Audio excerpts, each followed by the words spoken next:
Threat hunting is difficult. I've dabbled in it a little bit. It's an inexact science. What if we could make it easier, faster, and more reliable for you? Find out today on today's Tanium Tech Talks.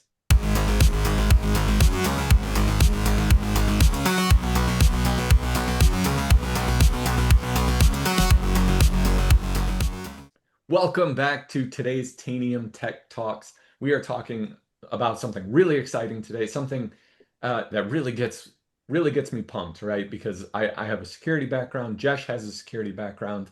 I've dabbled a little bit in threat hunting in the past, and anything that can make it easier is really exciting. So, with me today, let me introduce my co-host, Jesh Sachs.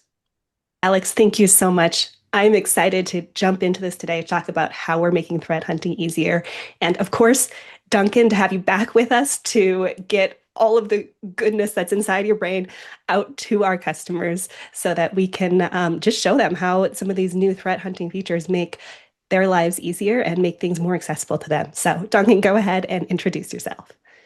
Hi, Duncan Miller. I'm glad to be back.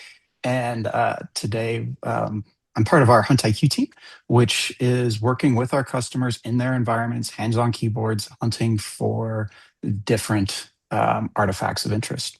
I'm really excited about what we're doing today because what we're talking about today, because this was designed in conjunction with our Hunt IQ hunters. So this is taking our workflows that we use in customer environments, often outside the console, and trying to move it into the Tanium console.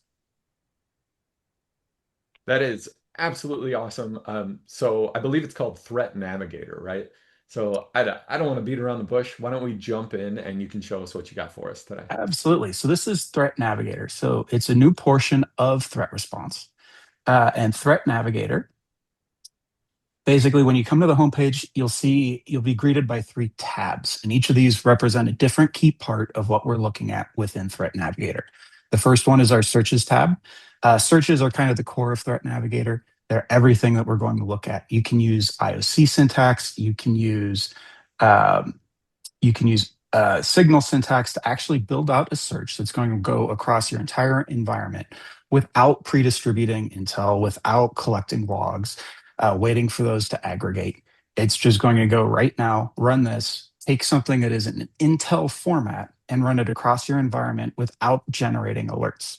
This makes it really easy at the end to take that same thing that you did that found something interesting and convert it into Intel. So now you have a hunt that you can leverage as Intel and make it repeatable. You don't need the expensive person in the middle that's thinking about how they're going to do this, reviewing the data.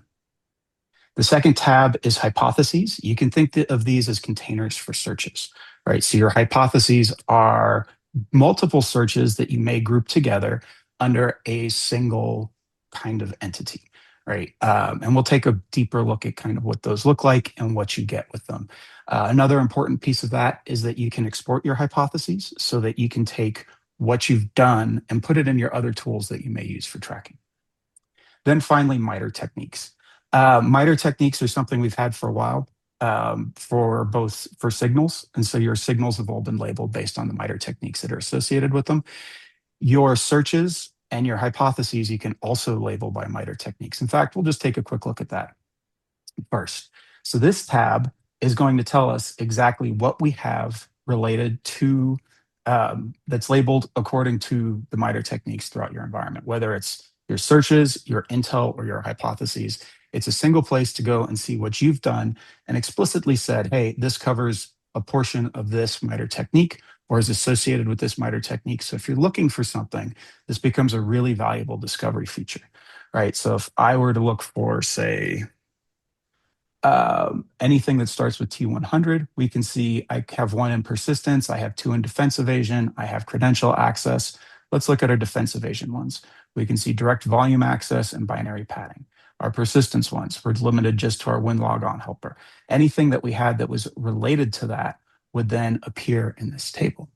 All right, so I can clear out my search, and we have everything related to the persistence tactic in this table. This is beautiful. I'm thinking through as I'm seeing this brand new, how do I start approaching integrating all these different searches, hypotheses, MITRE techniques into my workflows? How do I approach using this mindset wise? Where Mhm. do I start? So everything starts with a search, right? So the first thing you're going to do is create a search. Um, Now I've got one already created here. This is our PowerShell search. And the reason I'm using already created ones instead of creating one on the fly for you is one of the key pieces about this is that it stores the data that's associated with it on your Tanium server.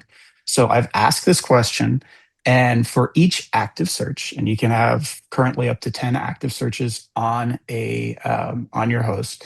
For each active search, it will save up to 5 iterations worth of data. Now, exactly what a search and an iteration is, we'll talk through. But what we can see here is I asked using signal syntax, show me everything that was run by PowerShell. All right, so this is going out across the environment and pulling back every PowerShell related activity that happened. Obviously, this isn't something I'd want to do with alerts because I just get way too many of them, right? The false positive rate would be just too high, but I'm hunting, I'm not looking at alerts. So I don't care as much about that false positive rate. And here we have some quick filters that show all of the processes that came back, all of the MD5 hashes, the usernames, the file signatures. And I can come down and review what we have that we're actually looking at. Now, one of the interesting things is I'm looking at this from the count view right now. And let's say I don't care at the moment about my process MD5 hash, my group name, or my username. I can come to my selection columns and unselect my process MD5 hash, my username, and my group name. And it actually on the fly is rebuilding these columns and showing me new counts. So now I only have my process command line and my process full path. Everything is PowerShell on the path, but maybe I have some that are system32 and some that are sysfile64. So I actually do still want to see the full path. Maybe I have some that aren't running out of the root directory. So this is now showing me I have 36 unique items here. We can start by reviewing some of the high count ones just to see what they are. And these are things that we've looked through our environment and we know are normal uses of PowerShell, right? This is where iterations come into play. So what I'm going to do is I am going to select this column and I'm going to say, I want to exclude this from my results. And then as I exclude different things and I build out what I don't care about that has come back, I get this new apply filters and run search button, right? So what this is going to do is when I click this, it's going to create a new iteration. It's going to take these things that I've said I'm going to exclude. It's going to add them to my definition up here and rerun a search across the environment to see what comes back that meets the new Intel definition. So what we're doing with this is we're iterating and we're saying, we no longer want to see these things, go and pull them back. This is important because we're only going to pull up to 10,000 results and up to 100 results per host. So if I have a lot of data that I don't care about, I want to make sure I get that filtered out and then pull back the things that I actually do care about. Let's take a look at the version history up here. My version history is where all the iterations that I've run show up, right? So this is the first iteration that I ran here. And this is the one that was just PowerShell pulling everything back. This one, I removed the high frequency items, right? And then from that, I've made multiple different searches to pull back different sets of information, right? So here, like for example, I've not only filtered out the common things in the environment, but I've also said, okay, I also want to look for things that have -enc in the command line. So I'm looking for PowerShell that has an encoded command line. And then I can go through that. And it's not one of the things that I've already determined is known good. I could continue to filter down on what comes back, or I only have 23 items. So maybe I would just want to review these items here and go through them. For things that I find that are interesting, I can pin those, right? And in this case, I've pinned 2 specific items from the count view that both had a count of 1. Now, when you pin an item, it's going to save it even when that data gets cleared. So as I mentioned before, you can only have 5. Your 5 most recent searches have their data saved. And that's the complete data for everything that came back from that search. Items that I've pinned, I'm saying, I want to save this and I don't want to lose it if someone else runs other searches or other iterations of this search, or the search loses all of its data. I want to make sure I have this to come back to because this was a significant finding that I need to either further investigate or I need to say, okay, uh, I have determined this actually was malicious, and I want to save this and make sure I don't lose this as a point in time reference of what happened. Down here, we see the count view. So this is saying this is what happened, and this is the endpoint that it happened on, right? So that I not only have from the endpoint view, I have what exactly the endpoint was doing and which endpoint it was tied to. When I save something, it doesn't save any of the fields that weren't visible when I checked and clicked pin this item, right? So this is only going to save this specific piece of information that I thought was relevant to what I'm looking at. I Duncan, actually So love. this is so exciting. Like I know, and Jesho's sitting over there just ready to burst, just like me. mhm. This is really, really exciting. Like even back in the day when I dabbled in threat hunting a little bit, one of the first lessons I learned was you're looking for the one, not the many, right? And it's about you're already thinking the hypothesis part is I'm already breached, so how can I find that? Because often people are just trying to establish footholds, right? They may not take all your data or anything like that right away. The idea is to get access to your environment so they can use it whenever they want. A lot of planning and things like that that I've been a part of have spanned years, or at least upwards of a year before you actually do anything malicious. So this is really, really exciting for me. I can see how this would rapidly increase threat hunting throughput.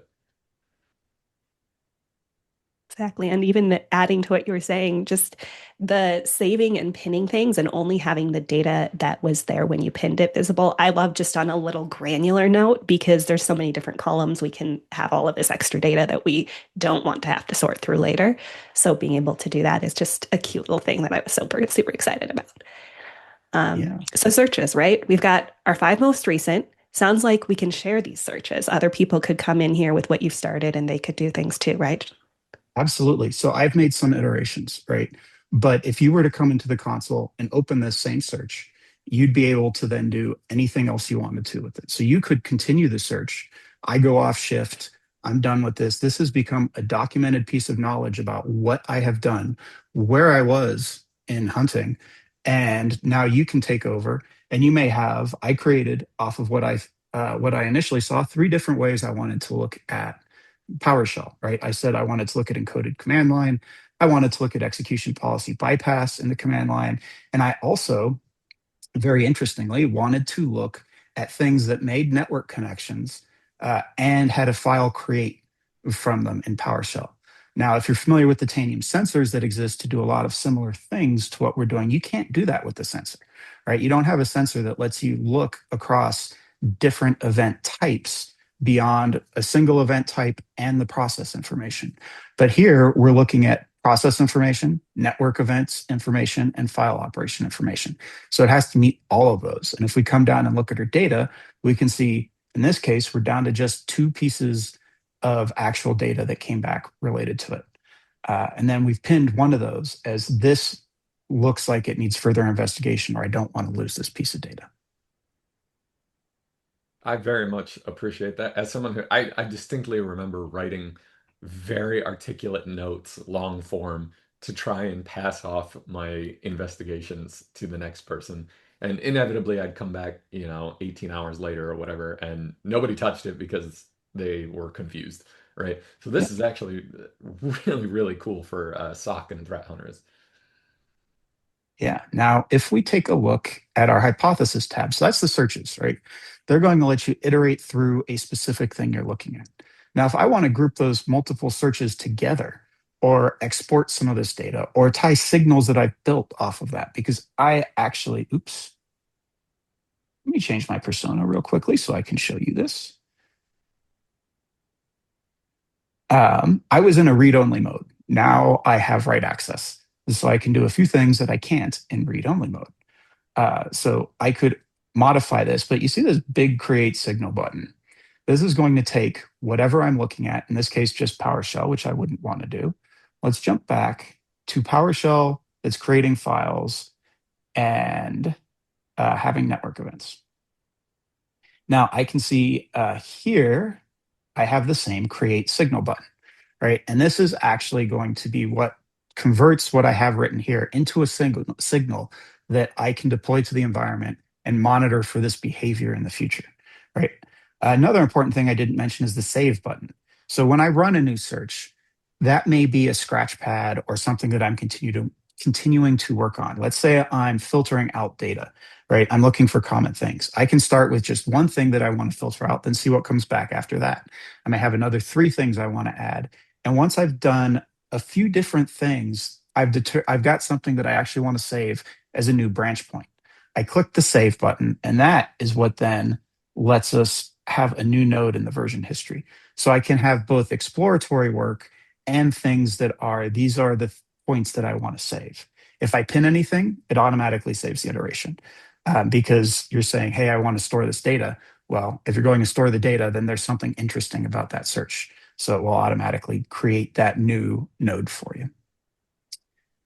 Then Right. within the hypotheses, this is where I get to tie it all together, right? I get to say, okay, now I have a PowerShell activity related search, right? I have this one search that I'm doing, and I have 82 related pieces of intel that I've added to this. So all these things are together in a single container. And I can export this data and say, now I've got a markdown file that has all of the things that I created related to that. I can then take that and then put it in another tool, whatever I use for tracking my hunts. And I've automatically generated a summary of what I'm doing and what's relevant based on this that I can just paste into my other tools, and my tracking is good to go. We are going to add also PDF exports. There's some complications with that, but so that rather than just having a summary of what I did, I have a report that I can take and say, okay, this was the hunt that I executed. And here were the interesting findings that we had. And here's what we actually did, generated directly from Threat Navigator. That is so cool. I mean, what are we talking about here? We're talking about giving threat hunters the opportunity to more easily hunt, save everything they're doing because it moves really quickly, and taking Tanium's platform, which gives us historical and live data, and turning it into actionable intelligence for the rest of their environment. That is so cool. Yeah, this is something that I'm really excited about. There are three things that I'd really want people to remember about this. First, we're looking at running a hypothesis very quickly. If what you're looking for is related to process information, whether it's what the process is doing, events the process is creating, this lets you create that search, look across your environment without having to configure additional things to pull the data that you're looking for, right? It's already getting recorded on the endpoint. So we're looking at that at scale much faster. That's, you can iterate through it in your results, and then you have institutional knowledge. Now we've gone from saying here is what we did to saying here's what we did, and other people can join in and work with that. So you have a much more collaborative hunting environment than just one person working through the hunt and then waiting until they document things to know what they were doing.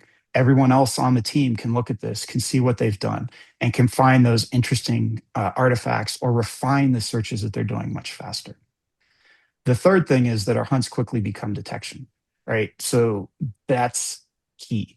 Hunting is an expensive activity fundamentally. You have to have a person reviewing data. You have to understand what you're looking at.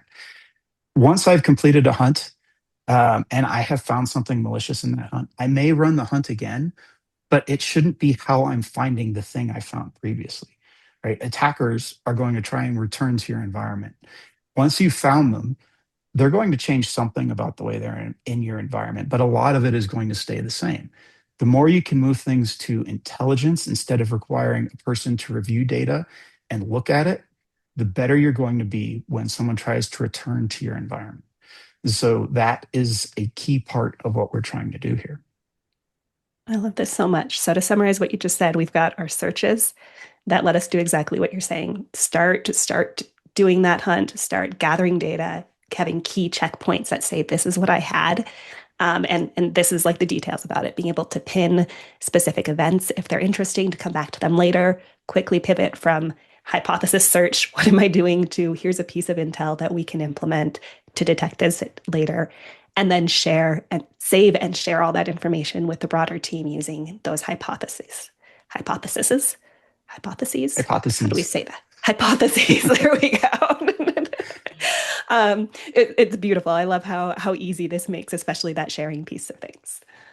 Yeah, and to jump on the sharing piece, like anyone who's been in those environments knows that one threat hunter is going to know a lot more than another. There's usually a senior person that knows a ton. They don't have all the time in the world to train, but if I had the ability to kind of just follow their workflow or whether you want to call it their tactics, techniques, procedures, um, if I had the ability to just follow along with what they were doing, that would also increase my knowledge base. And everything you've shown here makes it easier to identify attacker TTPs. Yep, absolutely. Yeah, at the end of the day, this is what proactive security looks like when you're running at enterprise scale, right?